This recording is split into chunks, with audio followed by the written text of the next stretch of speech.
মালদ্বীপে চারজাতি ফুটবল টুর্নামেন্টে পাকিস্তানের সাথে গোলশূন্য ড্র করেছে বাংলাদেশ দল। এজন্য আমার মন খারাপ না বা আমি এক বিন্দু মাত্র আপসেট না, কারণ পাকিস্তানের জাতীয় দলের সাথে খেলেছে বাংলাদেশ অনূর্ধ্ব 23 দল। এই পাকিস্তানের জাতীয় দলের সাথে 13 জন প্রবাসী ফুটবলার ছিল, আর বাংলাদেশে এই অনূর্ধ্ব 23 দলের সাথে একজনও বিদেশি ফুটবলার ছিল না। তাহলে কেন আমি আপসেট হব? পাকিস্তানের এরকম একটা জাতীয় দলের সাথে বাংলাদেশ ড্র করেছে, তারপরে আবার 10 জনে খেলেছে বাংলাদেশ দলটা। তবে বাংলাদেশ যেই কারণে লাল কার্ড খেলো, এই বিষয়টা নিয়ে ভিডিওর শেষে আলোচনা করব, আশা করি শুনবেন। প্রথমে আসেন, বাংলাদেশ প্রথমে শুরু করে যে একটা আক্রমণ করেছে এবং নিশ্চিত গোল থেকে বেঁচে গেছে পাকিস্তান শুধুমাত্র বাংলাদেশের ফিনিশিংয়ের অভাবের কারণে।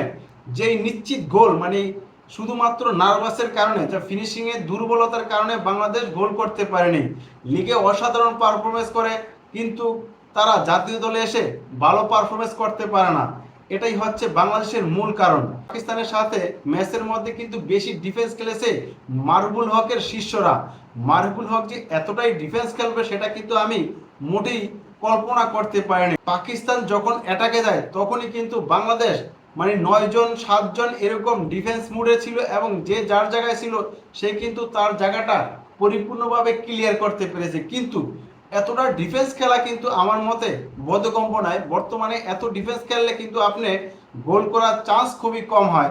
তবে বাংলাদেশ গোল করার চান্স সৃষ্টি করেছিল, কিন্তু তারা ফিনিশিং করতে পারেনি।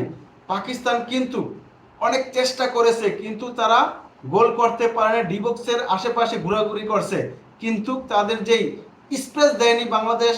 এই ডিফেন্ডাররা, বাংলাদেশের ডিফেন্ডাররা তারা 10 জন নিয়ে খেলেছে এবং তারা চাইছে কোনো মতে যাতে পাকিস্তানকে জয় দিবে না, অন্তপক্ষে 1 পয়েন্ট নিয়ে যেন বাংলাদেশ পরের ম্যাচটা খেলতে নামে।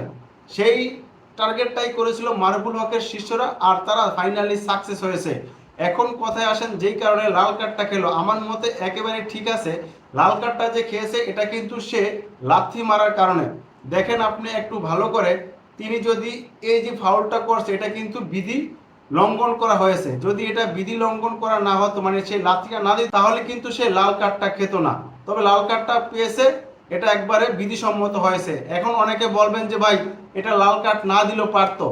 লাল কার্ড না দিলেও পারতো, কিন্তু এটা লাল কার্ডের যোগ্য, তাই রেফারি লাল কার্ড দিয়েছে। পরিশেষে আমি বলবো, যেই ফলটাই হয়েছে পাকিস্তানের সাথে, আমি এতে খুশি, আমি এতে সন্তুষ্ট। আপনি কি সন্তুষ্ট হতে পেরেছেন পাকিস্তানের জাতীয় দলের সাথে বাংলাদেশ অনূর্ধ্ব 23 দল ড্র করেছে? এতে আপনি কি খুশি না অখুশি? অবশ্যই এই ভিডিওর নিচে জানাবেন। বাংলাদেশ পরের ম্যাচটায় কিন্তু কামব্যাক করবে এবং ভালো পারফরমেন্স করবে। যেই ফিনিশিংয়ে দুর্বল, আসলে এই দুর্বলতা যতদিন পর্যন্ত দেশের খেলোয়াড়রা মানে কাটিয়ে উঠতে না পারবো, ততদিন পর্যন্ত বাংলাদেশ ফুটবলের উন্নতি করা সম্ভব না। এখানে অনেক প্রতিভাবান খেলা রয়েছে, ম্যাচের মধ্যে ফিনিশিংয়ের পুরোই দুর্বল রয়েছে। শুধুমাত্র ফিনিশিংয়ের দুর্বলতার কারণে বাংলাদেশ পাকিস্তানের সাথে এই ম্যাচটা জয়লাভ করতে পারেনি। কিন্তু তারা অনেক ডিফেন্স খেলছে, পাকিস্তানের সামান্য পরিমাণও চান্স দেয়নি, তাদেরকে বোতলবন্দি করে রেখেছে ডিফেন্ডাররা। আপনি কি মনে করেন? অবশ্যই এই ভিডিওর নিচে কমেন্ট করে জানাবেন।